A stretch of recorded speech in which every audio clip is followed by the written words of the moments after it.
It's the day of reckoning for Claire, Adam, Jesse, and Janelle. In fact, it's the most coveted ticket on Married at First Sight season yet, or episode yet. I wish I had the invite to be in that dinner party, just to be front row and get all the goss and have all the ambience of the drama or the effects from the revelations and all of the blows and the accusations and the finger pointing. You know what?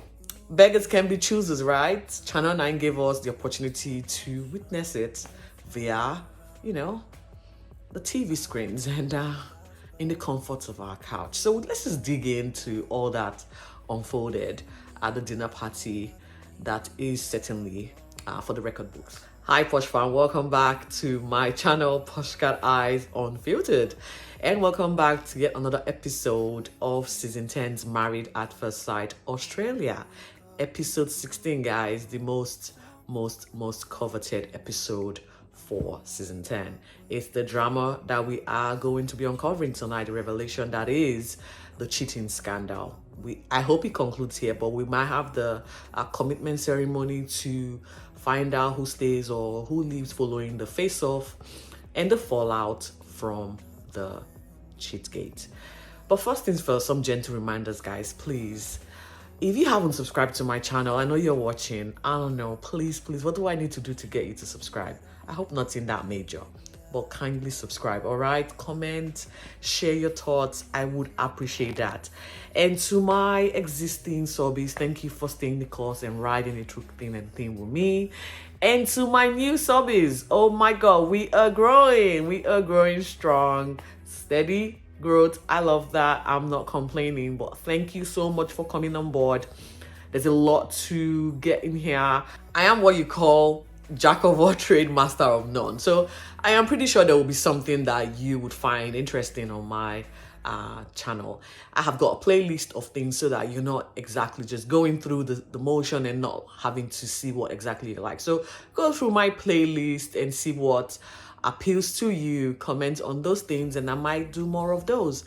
But anyways, sit back, enjoy the channel, and we welcome you the best way we can. So episode 16 commentary. So following on from last night's confessions and confrontations, it was set to be an epic dinner party because Janelle is about to come on here and have a face-off with Adam and Claire, and she wanted to do it with crowd. There's no better way to have your moment than have everyone else chip in and put in a voice or two and make you feel reassured that what you're doing is actually correct. But again, the girl is hot, and I feel she didn't want to have that face-off one-on-one with Adam. Why would she?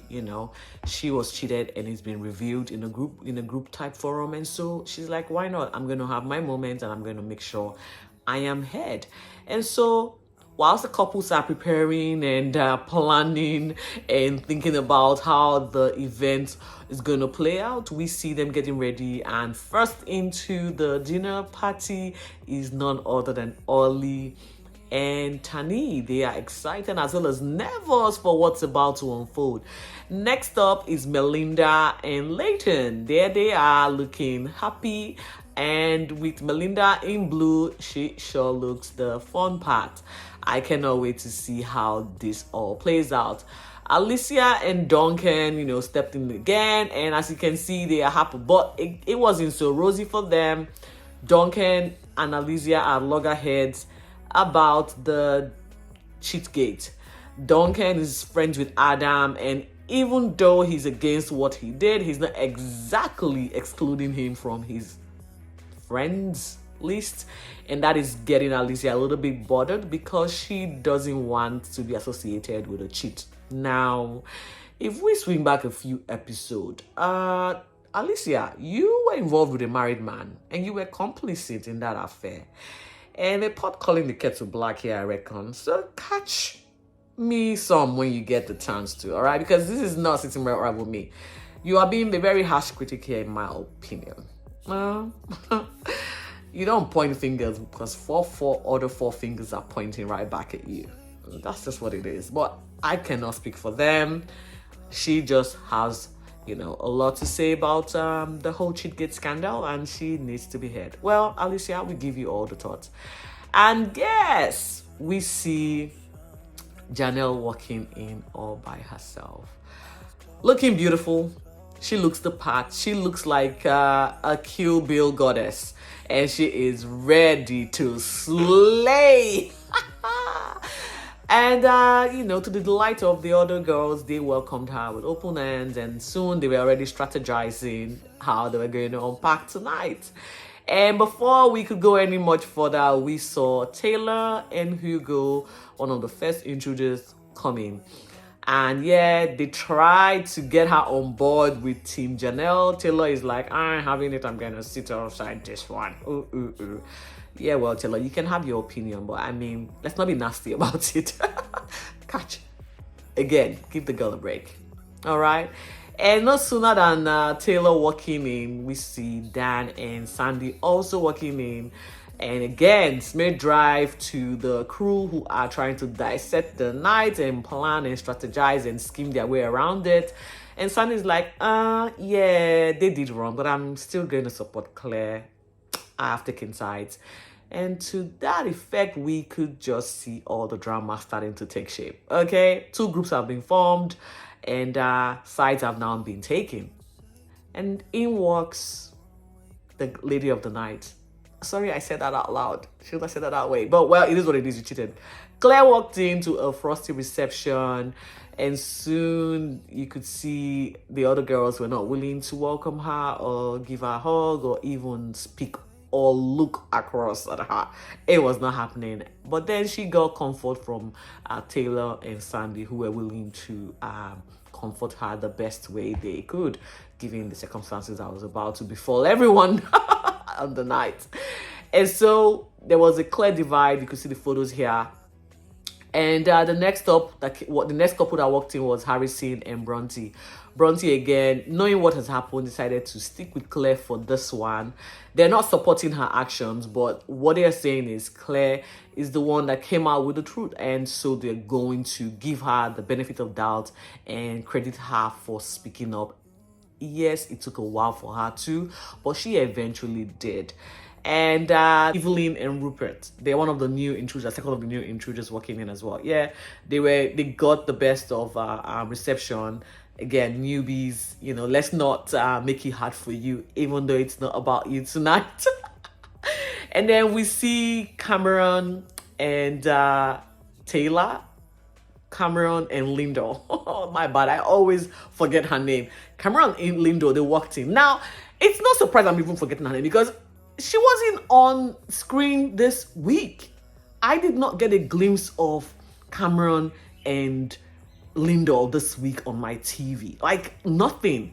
And it's clear because the way they walked in separately. And soon we heard from Cameron that he's in the doghouse. Not sure why, but I guess we're going to be unpacking their situation at the commitment ceremony. And I can't wait to see this. It's a lot, guys. It's a lot. But we can only take so much. And yes, Jesse walks into the best of reception. Everyone wanted to talk to him. Everyone wanted to comfort him, give him a hug. Jesse was so level-headed. Love me some Jesse this time around. Okay, I didn't used to like the guy at the start. But he's grown on me and I will give him credit. The final single that walked in is none other than Adam to the worst, coldest reception. It felt like it was Antarctica in that room when he walked in. Nobody wanted to be close to him. In fact, no one wanted to associate with him, period. We know why. He hasn't really owned up to his mistakes. There's been no remorse. He's just been deflecting as well as pointing fingers at his partner. But then we'll get to all of that. Let's just swing right into how the whole thing played out. No sooner had Adam walked in, dinner was served, and the couples were invited to the dinner table to have their dinner party. Now, this will be the dinner that you really don't want to have to eat because it probably choke you. And yes, it didn't take long before Janelle, drew the attention of the table. and wanted to speak her piece and wanted to get the whole thing going. Let's just clear the air. Let's not muck around anymore. And she gave the floor to Adam to kick things off with his actions. And true to form, Adam started off by trying to apologize. Trying is the operative word here. He did try. He tried to apologize, and before you know it, started swinging blames at Janelle, saying that their relationship was not in a good place, and then tried to take it back to the honeymoon. Like, the guy is like, I'm going to take it way back to when we were not good. Way back to when you were trying to find out what I did for a living, which is not a problem. I want to know what you're doing or what you do for a living. We're sort of married in the experiment. And if you cannot afford to take care of yourself, I'm not ready to take care of you. And that was Janelle's point of view. So I didn't see an issue there. Apparently, Adam felt if he uses that, he might catch a break from him cheating on Janelle. That didn't sit well with any of the groups, with any member of the group. And very soon, they were like, shut up, Adam. We've had enough of your BS, okay? And so Janelle then took the floor and pretty much said her bit to the fact that the night in question, the night that the kiss happened, she was intimate with Adam. That just sent, I don't know how to say this, but the mood on the dinner table changed to anger. Everyone saw red, literally, and the accusation fingers started flying left, right, and center back, to the culprit, Adam. When Claire had the opportunity to speak up, she was all accountable for her actions. She took all the blames. She didn't even give any excuse. For her, there was no reason to defend her actions. She stood up to it, owned up to every part she played, and if it was possible for her to take on Adam's guilt, she would have that night. And I really felt for her because, yes, poor behavior, poor judgment at the time, and having considered the repercussions or having considered the consequences of her actions, she's owning up and taking responsibility. And I think the mood changed for her, and everyone kind of forgave her. Even Janelle, sort of, I would think, forgave her in that moment. When Jesse was asked to, state his piece, he was like, I don't have anything to say, guys. These two have said it all. I'm the victim here. I'm choosing to remain silent.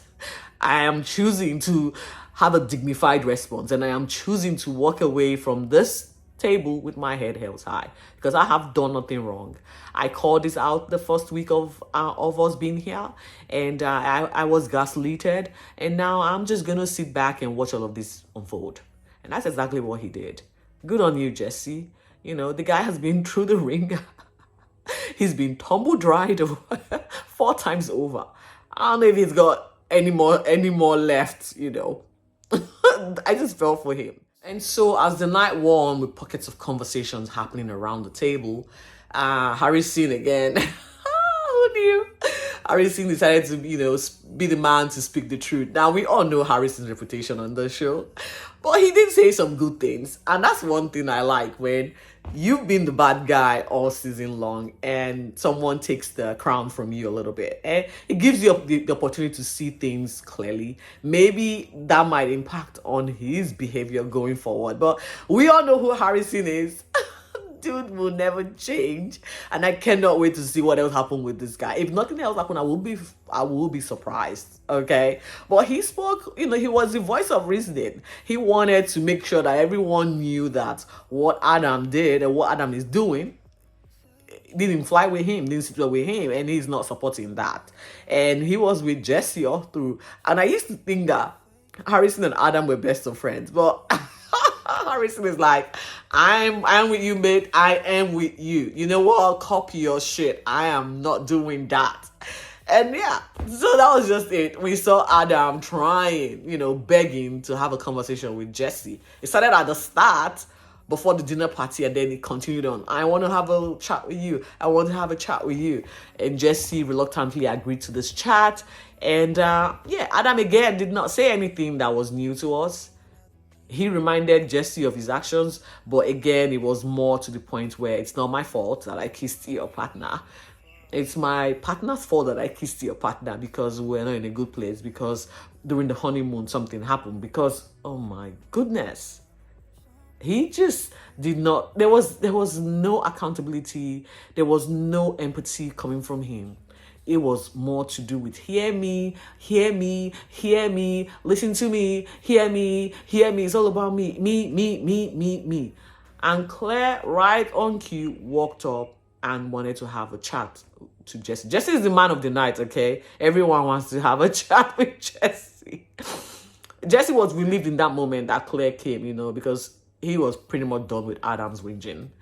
And so Claire was like, I don't really have much to say. All I wanted to say, I've written in a letter for you, and I don't want to bombard you with any more of my, apologies. I have taken responsibility. I am taking responsibility. I will continue to take responsibility for my actions. Here's this letter. Read it at your convenience, and I hope you hear me out, and I hope things we'll find a place to coexist, basically. Jesse did receive the letter, and I felt for him. He was so emotional. He held himself really well. We tuned back to the other guests who were trying to commiserate with the newly wedded couples, who, quite frankly, were insignificant this week. It was supposed to be about them, but it was literally not about them at all. I hope next week is a good one for them, because this week, nah, they don't exist. They came in, but we have got nothing to share. I have got no experience. Although Taylor did try to humiliate Hugo as usual, she's very good at that. I think called him a little puppy in front of everyone. Evelyn and Rupert, on the other hand, did talk about their struggle at the start, and having to have a conversation has helped them progress a little bit just as they go, because it's still early days for them and they cannot wait to uncover more about each other. And whilst that was going on, Jesse to Claire and Claire to Jesse were like, I think we're done here. Do you reckon we can leave without us being noticed? And they walked out together. And I hope, I really don't know what to hope here. I cannot wait for the commitment ceremony to unpack from the experts, because right now we've heard from everyone else but the experts, and I cannot wait to hear what they have to say. And yeah, that's it for the dinner party of reckoning. I hope that you enjoy the commentary. It was a bit here and there. Apologies for that. I cannot wait to unpack the commitment ceremony with you come Sunday night, and we'll hear about who stays and who leaves. I cannot wait to find this out. We can clearly assume that Janelle and Adam will be, leaving or exiting the show come the commitment ceremony Sunday. As for Jesse and Claire, we don't know. It's a bit of unsure. I'm a bit unsure at this point, given the fact that Claire looks like she wants to give the relationship one more shot to prove herself again. To the and to her defense, why not? But that will be revealed to us come the commitment ceremony on Sunday. Until then, guys, stay safe and stay focused. Thank you for watching. Bye.